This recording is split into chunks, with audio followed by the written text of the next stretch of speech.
আজ একই কাণ্ড ঘটল। বউয়ের সাথে আমার দ্বিতীয় বিশ্বযুদ্ধ হয়ে গেল। তাই বউয়ের রাগ ভাঙাতে নিয়ে গেলাম ঘুরতে। শুধু ঘোরালেই তো হবে না, তার সাথে খাওয়াতেও তো হবে। প্রথমেই ফুচকা দিয়ে স্টার্ট করলাম।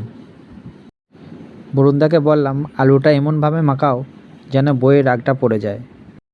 দেখে তো মনে হচ্ছে আলু মাখাটা বেশ সুন্দর করেই মাখানো হয়েছে। এবার খেয়েই দেখা যাক কেমন হয়েছে। দেখে মনে হচ্ছে টক জলটা হেভি বানিয়েছে, উপরে আবার ধনেপাতা ছড়িয়ে দিয়েছে। এবার খেয়েই দেখা যাক কেমন হয়েছে। বউ প্রথম ফুচকাটা টেস্ট করে বলল, হেভি বানিয়েছে ফুচকাটা। কিন্তু বউয়ের মুখ দেখে মনে হচ্ছে বউয়ের রাগ এখনও ভাঙেনি। তারপর আমিও একটা টেস্ট করে দেখলাম কেমন হয়েছে ফুচকাটা। আমারও বেশ খেতে ভালোই লাগলো। তারপর বরুণদাকে বললাম, তুমি তো বেশ ফুচকাটা দারুণ বানিয়েছো, কিন্তু বউয়ের রাগ কেন ভাঙলো না? তাই বরুণদাকে বললাম, দুটো সস দিয়ে ফুচকা বানিয়ে দাও। বরুণদা দুটো সস দিয়ে ফুচকা বানিয়ে দিল। ফুচকা দুটো খেয়ে বউয়ের একটু রাগ ভাঙলো। তারপর নিয়ে চলে গেলাম বলগুনা রেস্টুরেন্টে। প্রথমেই নিয়ে নিলাম চিকেন পকোড়া, হেভি বানিয়েছিল পকোড়াটা।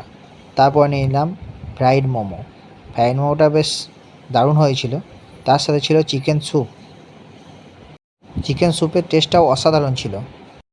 তোমরা আমার ভিডিওটা এইভাবেই দেখতে থাকো, আর আমিও আমার বউয়ের এইভাবেই সারা জীবন রাগ ভাঙাতে থাকি।